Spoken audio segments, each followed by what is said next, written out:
Hello everyone, welcome to CSAP Academy. Today we are going to analyze the important newspaper articles from all important newspapers, that is The Hindu, the ASSAM TRIBUNE, Indian Express. But here Assamese newspaper ase doni Assam Prodin tarpora. And important newspaper articles kini of 11th of March 2025. So the first news is related to Assam budget. So Assam budget ahise ebar. So budget I will just cracks khini saila budget or what is the main points in the Assam budget. So budget ki dia ase ebar, that dia ase additional subsidized food grains under NFSA, that is the National Food Security Act. Tar bishor ase professional tax up to 15,000, that is up to 15,000 loke professional tax ekona thakibo ba service related hok ba other profession related hok 15,000 loke eko tax na thakibo. Tar bishot state MSP লগত related, then extension of tax holidays on green tea leaves. Green tea leaves কি থাকিব tax holiday থাকিব, that is extension. আগতে আছিল এটা কি হ'ব extend হ'ব এইটো part. তো হেতু দিয়া আছে that the finance minister Arjun Taneuk on Monday presented a tax free of rupees 620.27 crore deficit budget for the year 2025-26. তো কি বাজেট প্রেজেন্ট করা গৈছে আবার ডেফিসিট বাজেট প্রেজেন্ট করা গৈছে। ইয়েস অফকোর্স প্রথম কনসেপ্ট যদি আমি চাওঁ যে ডেফিসিট বাজেট প্রেজেন্ট কৰিছে, দ্যাট মিন্স কিমান আমাৰ যিখিনি ইনকাম বা ৰিচিপ্ট ইনকাম কি হৈছে এক্সপেণ্ডিচাৰতকৈ কম হৈছে, দেয়াৰ ফৰ কি আহিছে ডেফিসিট বাজেট। তো আমি তিনিটা কনসেপ্ট চাম, what is deficit budget, balance budget and surplus budget. তিনি ধৰণৰ বাজেট আমি পাওঁ। আৰু লগতে কি দিয়া আছে আমাক social welfare initiatives and incentives for different section of the society. তাত কোন কোন থাকিব farmers, lower income groups and of the government employees. তাৰ ওপৰতো কি হৈছে এইবাৰ বাজেটত গুৰুত্ব দিয়া হৈছে। And this topic is very much important from GS paper 5 Assam economy point of view. Okay, তো কি দিয়া আছে ইয়াত ফাৰ্ষ্ট প্ৰথম point is professional tax up to 15,000 নাথাকিব। Okay, then extension of tax holidays on green tea leaves. তো আমি point wise কিয় গুৰুত্ব দিছোঁ, কাৰণ প্ৰিলিমছত কেতিয়াবা এনেকুৱা কুৱেশ্যন আহে মানে ষ্টেটমেণ্ট ৱাইজ যে as per the budget 2025-26 of Assam budget which of the following statement is are correct. Okay, এইটো এটা ষ্টেটমেণ্ট দি দিলে, এইটো এটা ষ্টেটমেণ্ট দিব। এইটোত কি দিয়া গৈছে যে গ্ৰীণ টি লিভছত টেক্স হলিডে থাকিব। Okay, green tea leaves, okay not tea leaves, green tea লিভছতে কি থাকিব টেক্স হলিডেজ থাকিব। Thereafter the finance minister claimed a budgetary expenditure has risen by 250%। কিমান ৰাইজ হৈছে 10 বছৰত, লাষ্ট 10 ইয়াৰ্ছত বাজেটাৰী এক্সপেণ্ডিচাৰ 250% কি হৈছে ৰাইজ হৈছে। অ'কে, তো দিছ ইজ মানে ইয়াৰ পৰা আমি কি বুজোঁ কনজামশ্যন বাঢ়িছে অফক'ৰ্ছ, তাৰ লগত যদিও চাইমেলটেনিয়াছলি আমাৰ কি হোৱা নাই ইনকাম ইনক্ৰিজ হোৱা নাই, ষ্টিল বাজেটাৰী এক্সপেণ্ডিচাৰ কি হৈছে 250%লৈকে ইনক্ৰিজ হৈছে। অ'কে, নেক্সট পইণ্ট আমাক দিছিলে ছাবচিডিজ। কি ছাবচিডিজ? মচুৰ দাল, চুগাৰ এণ্ড চল্ট তাতকৈ ছাবচিডাইজ ৰেট আহিছে। That is masoor dal ₹25 per kg কি থাকিব subsidy. What is subsidy? Basically যদি আমি এটা চেণ্টেঞ্চত লিখিব লাগে, subsidy is the financial aid given by the government side. মানে কি ছাপ'জ মোৰ এটা কোম্পানী আছে, I have a company ABC, মই কি প্ৰডিউচ কৰোঁ মচুৰ দাল, আৰু দালিৰ কেজি হৈছে ছাপ'জ 100 টকা। ছাবচিডি 25 টকা দিছে মানে এনেকুৱা নহয় যে মই মাৰ্কেটত 75তে বস্তুটো এৰি দিম, মোৰ প্ৰডাক্টটো এৰি দিম। অ'কে, মই মাৰ্কেটত 100 টকাতে এৰি দিম, বাট গভৰ্ণমেণ্টে কি ক'ব যে মাৰ্কেটত আপুনি কনজিউমাৰৰ পৰা 75 লওক, বাকী 25 আমি আমাৰ হাতৰ পৰা দিম। তো মইতো 100 পাম, আই উইল গেট দ্য 100 rupees, বাট 25 মই ক'ৰ পৰা পাম ফ্ৰম দ্য গভৰ্ণমেণ্ট ছাইড, বাকী 75 মই কনজিউমাৰৰ পৰা পাম। This is the subsidised rate. Okay, and sugar ₹20 per kg subsidy, and salt ₹10 per kg কি থাকিব ছাবচিডি থাকিব। দেয়াৰ অলছ' ইলেক্ট্ৰিচিটি যেনেকৈ আমি পাইছিলোঁ PM সূৰ্যঘৰ মুফ্ত বিজলী যোজনা, তো সেইবিলাক আমি এড কৰিব পাৰোঁ ইয়াৰ লগত বা লিংক কৰিব পাৰোঁ। ₹1 পাৰ ইউনিট ৰিডাকশ্যন, তাৰ কাৰণে জীৱন ধাৰা এণ্ড ডমেষ্টিক কেটেগৰী কনজিউমাৰ। তো ইম্পৰ্টেণ্ট বেছ ষ্টেটমেণ্ট ৱাইজ বহু ভালেখিনি পাওঁ আমি এইখন বাজেটত। ₹1 কি হ'ব পাৰ ইউনিট ৰিডাকশ্যন হ'ব। অ'কে, ₹1 ৰিডাকশ্যন কাৰ কাৰণে? অনলি ফৰ দ্য জীৱন ধাৰা domestic category and domestic category consumers. আৰু কিমানলৈকে থাকিব subsidy? Up to 120 units per month. তাৰ ওপৰত যদি হয় then this reduction will not be applicable. Beneficiaries কোন হ'ব 48 to 68 lakhs. There after employees welfare also. Farmer support. Employees welfare কি one time grant কাক দিব ASHA workers, PM portion cooks and Anganwadi workers and helpers কি দিব one time grant. Okay, and OPS কি হ'ব restoration. যে তোমাৰ protest চলি আছে railways হওক বা other departments হওক তে কি লাগে আমাক old pension system লাগে. We don't want the new pension system. The unified pension scheme to be extended to employees under NPS. NPS ত কি থাকিব যোন আছে unified pension scheme extend কৰা যাব আৰু old pension scheme restoration হ'ব under the consideration for employees recruited before 1st of February 2005. তাৰ আগত যোনে recruited হৈছিলে তাত কি থাকিব OPS সেই সকল এমপ্লয়ৰ কাৰণে ৰেষ্টৰ কৰা যাব আৰু তাৰ পিছত যোন হৈছে UPS কি হ'ব এক্সটেন্ড কৰা যাব under NPS যোন 1 February 2005 ৰ পিছত গভৰ্ণমেণ্ট সাৰ্ভিস জয়েন কৰিছে thereafter human wildlife conflict compensation ex gratia of human loss that is 4 lakh to কি দিছে 5 lakh লৈকে ইনক্ৰিজ কৰিছে crop damage to 7500 ৰ পৰা 8000 per বিঘা কি হৈছে ৰেইজ হৈছে okay this also can be seen as a part of inflation যেনেকৈ আমি হেয়ত পাও in salary পাও dearness allowance to what is dearness allowance basic salary কিবা এটা পার্সেন্ট আমি as a dearness allowance পাও তো যিমানে ইনফ্লেশন বাঢ়ে আমার স্যালারি কিয় বাঢ়ি যায় সাপোজ জুলাইত বাঢ়ি যায় অর্থাৎ ডিসেম্বৰত বাঢ়ি যায় কেনেকৈ বাঢ়ি যায় বিকজ DA ইনক্ৰিজ হয় what is DA dearness allowance কাৰ লগত related with respect to the inflation যিমানে বাঢ়িব dearness allowance সিমানে বাঢ়িব at present central government and state গভৰ্নমেন্টৰ কাৰণে ইট ইজ 53% যদি মোৰ বেসিক স্যালাৰি 20000 then 53% কি পাওঁ মই তাৰ ওপৰত অপৰেন্সি হিচাপে দৰমহাত পইচা পাওঁ মই কাৰ 53% 20000 or 53% okay then আৰু বাজেটৰ আছে budget snippets these all are important points okay code কি হ'ব যেনেকৈ অসম ভৱন নতুনকৈ গঠন হ'ব in Delhi and Mumbai this is an important point Delhi আৰু মুম্বাইত নতুন কি হ'ব অসম ভৱন গঢ়া হ'ব and new MLA hostel and assembly building in Dibrugarh তো এটো কৈছিলে this is a decentralization effect and গুৱাহাটীৰ ওপৰত যিখিনি এডমিনিষ্ট্ৰেটিভ বাৰ্ডেন আছে সেইখিনি যাতে কমে তাৰ কাৰণে কি হৈছে তেজপুৰ হৈছে cultural capital and Dibrugarh is the second capital of India তো তাত কি বনোৱা যাব new MLA hostel and assembly building in the Dibrugarh তো these points are important you just to go through it once তো these are the budget of Assam budget but তাৰ আগতে আমি এইটো জানিব লাগিব যে বাজেট আসলতে কি okay what is the government budget constitution code ki likha ase constitution likha ase in the article 112 of Indian constitution that is the annual financial statement okay but what is government budget it is the document consisting of expected government expenditure and estimated government receipt মানে কিমান আহিব পাৰে কিমান খৰচ হ'ব পাৰে তাৰে হৈছে এটা বাজেট তো তাৰ দুটা পাৰ্ট থাকিব one is revenue budget one is capital budget ৰেভিনিউৰ কিন্তু দুটা পাৰ্ট এটা হৈছে ৰিসিপ্ট এটা হৈছে খৰচ ইয়াৰ দুটা পাৰ্ট এটা হৈছে ৰিসিপ্ট এটা হৈছে খৰচ ৰিসিপ্টৰ দুটা টেক্স এণ্ড নন টেক্স টেক্সত কি থাকিব direct tax and indirect tax direct tax এইবিলাক যিবিলাক আমি ডাইৰেক্টলি গভৰ্ণমেণ্টক দিওঁ ইনডাইৰেক্ট টেক্স এইবিলাক যিখিনি আমি কাভাৰ থ্ৰুৰে গভৰ্ণমেণ্টক দিওঁ মানে ডাইৰেক্ট নিদিওঁ যেনেকৈ ইনকাম টেক্স মই ডাইৰেক্ট গভৰ্ণমেণ্ট একাউণ্টত ডিপজিট কৰিম বাট ইনডাইৰেক্ট টেক্স যেনেকৈ GST মই ডাইৰেক্ট গভৰ্ণমেণ্ট একাউণ্টত ডিপজিট নকৰোঁ মই কনজিউমাৰৰ পৰা শ্বপকিপাৰক দিম তাৰপিছত দোকানীজনে কোম্পানীক দিব কোম্পানী ক'ত দিব এগেইন গভৰ্ণমেণ্টক দিব তো ইনডাইৰেক্টলি আমি পইচা দিলোঁ this is indirect tax revenue আৰু again two types expenditure revenue expenditure again of two type one is planned one is non planned revenue expenditure সাধাৰণতে কি হিচাপে ধৰা যায় this is a wasteful expenditure হিচাপে ধৰা যায় কিয় কাৰণ revenue expenditure পৰা কি নহয় একো ইনকাম জেনাৰেট নহয় therefore it is wasteful expenditure যেনে কি থাকিব ইয়াত salaries বা office expenses all are there and this is the important part of the budget this is the capital budget what is capital budget হৈছে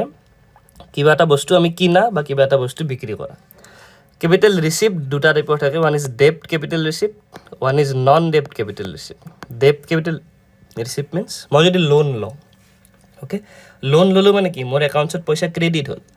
বাট তাৰ ওপৰঞ্চি মোৰ তাত কি আহিল লাইবিলিটি আহিল কিহৰ লাইবিলিটি যে মই পইচাটো পৰিশোধ কৰিব লাগিব so this is debt capital receipt non debt capital receipt কি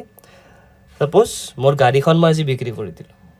তো পইচা আহিল মোৰ একাউণ্টত বাট কি কমি গ'ল মোৰ তাৰ এটা এছেট এটা সম্পত্তি এটা কমি গ'ল তো দিছ ইজ দ্য নন ডেপ্ট কেপিটেল ৰিচিপ্ট কেপিটেল এক্সপেণ্ডিচাৰৰ এন টু টাইপছ যদি কিবা এটা বস্তু কিনো আমি then this is plan capital expenditure হঠাৎ যদি কিবা কিনিব লগা হয় যেনে ছাপ'জ শ্বপিং মল গ'লোঁ মই জেকেট কিনিব গৈছিলোঁ জেকেট এটা কিনিলোঁ তাৰপিছত দেখিলোঁ যে জিন্সত কি দি আছে অফাৰ দি আছে buy one get one free তো মই আননেচেচাৰিলি জিন্স এটাও কিনি আনিলোঁ সম্পত্তি আহিল মোৰ তাত বাট কি খৰচ হ'ল পইচা খৰচ হ'ল these are the non plan capital expenditure okay thereafter যদি পলিটি ছেকশ্যনত আমি চাওঁ আমি বাজেট কেনেকৈ পাছ হয় পাৰ্লিমেণ্টত we have 6 stages that is the presentation of budget কোনে কৰিব by the finance minister with his or her famous budget speech কেতিয়া প্ৰেজেণ্ট কৰিব on 1st of February every year since 2017 তাৰ আগত কেতিয়া প্ৰেজেণ্ট কৰিছিল তাৰ আগত প্ৰেজেণ্ট কৰিছিল at the last working day of February আৰু তাৰ আগত union budget and railway budget বেলেগ বেলেগে প্ৰেজেণ্ট কৰা গৈছিলে এতিয়া কি হৈছে একেলগে প্ৰেজেণ্ট কৰা যায় এজ জেনেৰেল বাজেট তাৰপিছত আছে জেনেৰেল ডিছকাশ্যনত কি হয় পাৰ্লিমেণ্টৰ চব মেম্বাৰে কি হ'ব ডিছকাছ কৰিব budget in details okay discuss কৰি যদি কাৰোবাৰ কিবা কুৱেশ্যন থাকে দেন দে কেন আস্ক আৰু finance minister has the right to reply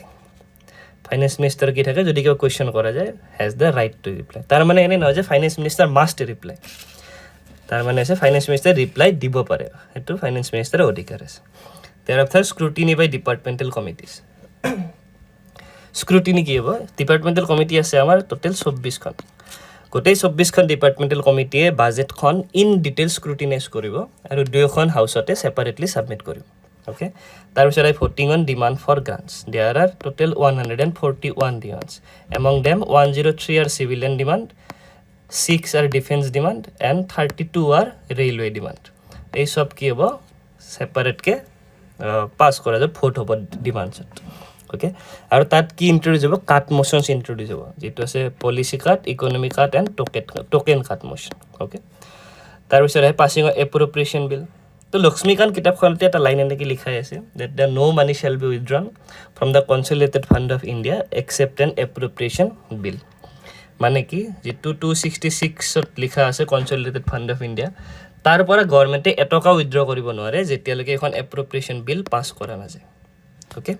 আৰু এপ্ৰপ্ৰিয়েশ্যন বিলখন যেতিয়া প্ৰেচিডেণ্টে চাইন কৰিব তেতিয়া সেইখন এপ্ৰপ্ৰিয়েশ্যন এক্ট হৈ যায় আৰু সেই হিচাপে তাৰ পৰা পইচা উইথড্ৰ কৰিব পাৰি মানে হঠাৎ পইচা লাগিল আজি 10 টকা উলিয়ালে কালি 20 টকা উলিয়ালোঁ তেনেকৈ কনচলিডেটেড ফাণ্ড অফ ইণ্ডিয়াৰ পৰা পইচা উলিয়াব নোৱাৰি thereafter a 6 stage passing of finance bill finance বিলত কি হয় finance bill is related to the income side of the government যদি কিবা টেক্স ৰিলেটেড ইছ্যু আছে বা ইনকাম ৰিলেটেড ইছ্যু আছে অফ দ্য গভৰ্ণমেণ্ট এই ষ্টেজটোত কি কৰা যায় ডিছকাছ কৰা যায় যেনেকৈ GST related to the income side of the government তো এইটো ষ্টেজত GST কি কৰা গৈছিলে পাছ কৰা গৈছিলে অ'কে তো this is stages in enactment of budget from polity point of view next আহিল there are types of budget মই যিটো কৈছিলোঁ there are 3 types of budget one is deficit budget balance budget and surplus budget deficit budget means expenditure বেছি হৈছে ৰেভিনিউতকৈ মানে খৰচ বেছি income কম বেলেঞ্চতকৈ দুয়োটা সমান ছাৰপ্লাছতকৈ এক্সপেন্স কম হ'ব এবাৰ ৰেভিনিউ বেছি হ'ব এইটো সাধাৰণতে মেক্সিমাম নেশ্যনে ফ'ল' নকৰে মেক্সিমাম নেশ্যনে কি ফ'ল' কৰে ডেফিচিট বাজেট ফ'ল' কৰে এইটো অকল স্কেণ্ডিনেভিয়ান এণ্ড নৰ্ডিক কাণ্ট্ৰিবিলাকেহে ফ'ল' কৰে Norway Sweden Finland okay deficit budget maximum of the country follow' কৰে বিকজ ডেফিচিট বাজেটে কাণ্ট্ৰিৰ গ্ৰ'থত হেল্প কৰে যেনেকৈ ইয়াৰ লগত ৰিলেটেড আমি কনচেপ্ট পাম that is debt to GDP ratio' GDP যদি আমি দেশৰ ইনকাম বুলি ধৰোঁ 100 টকা যদি দেশৰ ইনকাম হয় হোৱাট ইজ ডেপ্ট ডেপ্ট আছে আমাৰ এৰাউণ্ড 80 ৰুপিজ 100 টকা ইনকাম আৰু ধাৰ আছে 80 টকা okay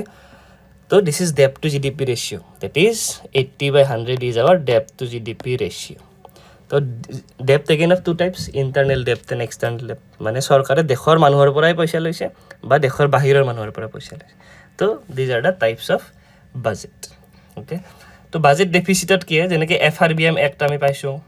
in the class we have discussed what is FRBM act that is fiscal responsibility and budget management act তো বাজেট ডেফিচিট আহিলে কি হয় নেশ্যনেল ডেপ্ট ইনক্ৰিজ হয় মানে ডেপ্ট ইনক্ৰিজ হয় মই যিটো ক'লোঁ ডেপ্ট টু GDP ৰেচিঅ' এতিয়া 100 টকা ইনকাম যদি 80 টকা মোৰ ধাৰেই আছে দেন মই ষ্টেবল নাথাকিম ন 100 টকা ইনকাম মোৰ 2 টকা 3 টকা যদি ধাৰ থাকে ইটছ অ'কে 100 টকা ইনকামত যদি 80 টকাই ধাৰ then it is a problem for us but সেইটো ইনডাইৰেক্টলি আমি ইণ্টাৰনেল ডেপ্থ বা এক্সটাৰ্নেল ডেপ্থ ইন দ্য ইকনমিক ক্লাছ যিটো ডিটেইল ডিছকাছ কৰিছোঁ মই তাৰ পৰা বুজি পাওঁ যে আমি ইণ্টাৰনেল ডেপ্থ বেছি থাকিলে আমি সিমান টেনশ্যন নলওঁ কাৰণ by printing currency notes we can fill the ডেপ্থ বাট ইকনমিত of course in the rate of inflation তাত কি আহিব ইম্পেক্ট আহিব okay and thereafter we have some constitutional provision related to the budget, that is article 112 annual financial statements. Article 114 ki dia ase mandates the government to present a separate account, that is the consolidated fund of India. Aru 266 er dia ase consolidated fund of India. 266 up close 2 likha ase authorization for withdrawals. Moi ki koru without an appropriation bill ইয়াৰ পৰা কি withdraw নহ'ব পইচা withdraw নহ'ব article 270 state budget and 272 tax transfer to states মানে tax ষ্টেটলৈকে কিমান tax transfer কৰিব পৰা যাব আৰু ইয়াত এটা কমিশ্যন আহি যায় ডেট ইজ দ্য ফাইনেন্স কমিশ্যনে ৰেকমেণ্ডেশ্যন দিব এণ্ড 15 ফাইনেন্স কমিশ্যনে কি ৰেকমেণ্ডেশ্যন দিছে that the 41% of the gross tax revenue should be shared among the states and 1% should be shared to the newly formed territory of Jammu and Kashmir. Gross tax revenue 41% state আৰু union territory মাজত সমানে ভগাব লাগিব আৰু তাৰ 1% newly formed territory of Jammu and Kashmir and Ladakh কি দিব লাগিব এক্সট্ৰাকে দিব লাগিব তো এইখিনি আছিল budget related article okay The next news is related to India becomes the second largest weapon importer. কি হৈছে India second largest weapon importer হৈ গৈছে at present, okay, after Ukraine. And this point is important from GS paper 3 internal security point of view, also GS paper 2 international relations point of view. Tet ki dia ase India was the second largest arms importer, so the trade figures decreased by 9.3. যদিও trade figure আমাৰ কমিছে 9.3%, still আমি কি এই টাইমটোত second largest arm ইম্পৰ্টাৰ হিচাপে এতিয়া stand লৈ আছোঁ আৰু এই ডাটাটো কোনে ৰিলিজ কৰিছে this is the most important point of this news এই ডাটাটো ৰিলিজ কৰিছে the Stockholm international peace research institute SIPRI Stockholm international peace research institute কোনে ৰিলিজ কৰিছে চিপ্ৰি ফ্ৰম ষ্টকহোম অ'কে তো Ukraine is the largest importer যেহেতু ৰাছিয়াৰ লগত war চলি আছে of course Ukraine will be largest and second largest is India আৰু country is the biggest arm export destination for both Russia and France ক'ৰ পৰা আমি বেছিকৈ আনো ৰাছিয়া এণ্ড ফ্ৰান্স যেনেকৈ Su-57 Su-30 Su-29 বা ব্ৰহ্মছ অল ৰাছিয়ান টেকন'লজি ইণ্ডিয়াৰ লগত ৰিলেটেড আছে ৰাফেল এণ্ড আদাৰ ইনষ্ট্ৰুমেণ্ট আমি ক'ৰ পৰা ইম্পৰ্ট কৰিছোঁ ফ্ৰম ফ্ৰান্স বাট ভলিউম কি হৈছে উইথ মস্কো ডেট ৰাছিয়াৰ লগত ভলিউম ছিগনিফিকেণ্টলি ৰিডিউচ হৈছে because of some sanctions from the US and the European Union China কি হৈছে টপ 10ত বৰ্তমান নাই চাইনা ড্ৰপ হৈছে চাইনা ইণ্ডিজিনাছলি বনাই আছে and India is also' pushing their own methods by মানে ইণ্ডিজিনাছলি ফৰ্মড অল টেকন'লজিজ যেনেকৈ আমি ইণ্ডিজিনাছ এয়াৰক্ৰাফ্ট বনাইছোঁ দেয়াৰ পিছত মিছাইল সেই চববিলাক The largest share of Indian arms imports 36% ক'ৰ পৰা আহে ৰাছিয়াৰ পৰা okay similarly ইয়াৰ লগত related since Pakistan is important from our geopolitical point of view Pakistan imports grew by 61% 2015 to 2024 ৰ মাজত আৰু কোন আটাইতকৈ বেছি exporter to Pakistan it is China is more dominant as its supplier যেনেকৈ চাইনাৰ JF Thunderbird to all ক'ৰ পৰা আহে from Chinese side but European Union arm import overall grew by 155% European Union import বাঢ়িছে 155% মানে আমি এই আৰ্টিকল যদি সোল ক্ৰাক্সটো চাওঁ that means what at present demand global demand is of arms and ammunition with respect to the present geopolitical conditions of entire globe আৰু ইউএছৰ কি হৈছে further increase দ arms export USA কি বাঢ়িছে এক্সপৰ্ট বঢ়াইছে up to 43% European ইউনিয়নে import বঢ়াইছে বাই 155% which is something to be noticed thereafter top 10 of থকা countries কোন কোন India Pakistan Japan Australia ranked top 10 of largest arm importers তাৰ ৰাছিয়া 33 countries লগত which 2/3 went to 3 countries that is India, China and Kazakhstan. India highest 38%, China 17% and Kazakhstan 11%. Thereafter France also here. Then global arms trade trends arms supplier Ukraine তো যেহেতু এইবাৰ USA ৰাশিয়াৰ হৈ vote দিছে ৰাশিয়াৰ পিনে vote দিছে তো this is something to be noticed Ukraine issues okay তো ইয়াৰ পৰা এইবাৰ প্ৰিলিমছৰ ষ্টেটমেণ্ট বেছ কুৱেশ্যন হ'ব ডাইৰেক্ট কুৱেশ্যন হ'ব we can expect this is the data কি হৈছে 13-14 পৰা এইবাৰ বাজেট এষ্টিমেটলৈকে 25-26 লৈকে কিমান বাঢ়িছে আপ টু দিস লেভেল তো this is the graph yearly কি হৈছে it is in increasing trend and this is defence expenditure and defence expenditure as percentage of total expenditure কি হৈছে ইয়েলো লাইন ইজ ডিক্লাইনিং মানে কি বুঝো defence expenditure as a percentage of total expenditure is decreasing but defence expenditure is increasing মানে ইয়াৰ পৰা বুজা যায় আমাৰ ওভাৰঅল ইনকামো কি হৈছে ইনক্ৰিজ হৈছে আৰু এইবাৰ কি দিয়া গৈছে ইন 2025-26 মিনিষ্ট্ৰী এলোকেটেড 6,81,210 crore কাক দিছে to the ministry of defence and this is the highest among all the ministries কিমান 13% of the total expenditure of the central government. Okay, যেনেকৈ ডিফেন্স ডিমাণ্ড আমি 32টা পাওঁ এমং দিছ 32 ডিমাণ্ডছ কি ইনক্লুড আছে এইবাৰ 6,81,210 crore তাত অবভিয়াছলি চব থাকিব চেলাৰিজ থাকিব arms and ammunitions all the administration এক্সপেণ্ডিচাৰো তাত ইনক্লুডেড আছে আৰু ডিফেন্স মিনিষ্ট্ৰী কি হৈছে এইবাৰ 2025 they recognize as the year of reform যেনেকৈ ASSAM গভৰ্ণমেণ্টে ৰিকগনাইজ কৰিছে 2025 as the year of reading তেনেকৈ ডিফেন্স মিনিষ্ট্ৰী কি কৰিছে year of reform and these are the reforms which are aimed by the Ministry of Defense যেটো it is already we have covered and this tank is in news T-72 tank it is a upgraded version core partnership from the Russian Federation okay engine upgrade kora goise up to 780 horsepower to 1000 horsepower designed by the Soviet Union and core pora haise to contract with the Roserborn export Russia okay and firepower main gun 125 mm to statement based question keteba me expect koribo paro from this type of news T-72 tank India and Russia Roserborn export okay let's move to the next article is related to Ratnagiri কি পাইছো আমি এটা বুদ্ধাৰ head এটা পাইছো okay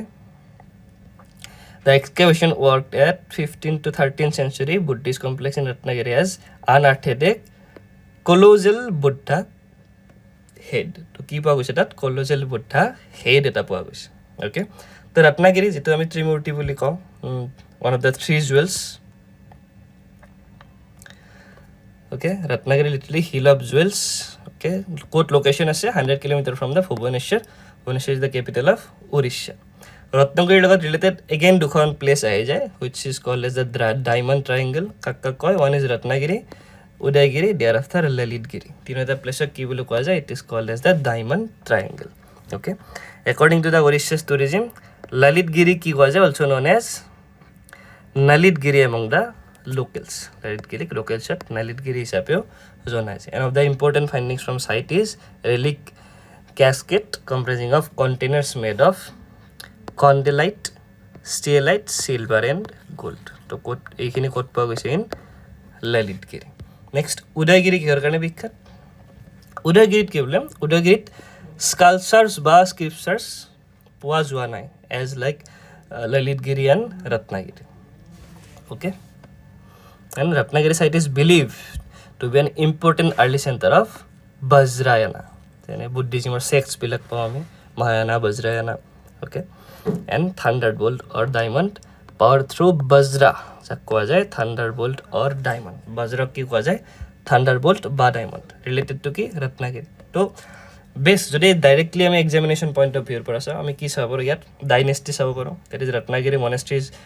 only Buddhist monastery in India with an curvilinear roof okay অর্থাৎ Ratnagirit power through Vajra jitu koise that is the thunderbolt or diamond and diamond triangle kon kon ahi jay Udaygiri Ratnagiri and Lalitgiri okay thereafter excavation at Ratnagiri tar pore jikhine ami palo okay Buddhist learning to er logot ami Nalanda University all this we can relate So Orissa was a Buddhist center once. It is Vajrayana Buddhism. So it got related eta important fact asile jitu I have given you that eta sacred scent asile jitu ami mantra boli ko Om Mani Padme Hum.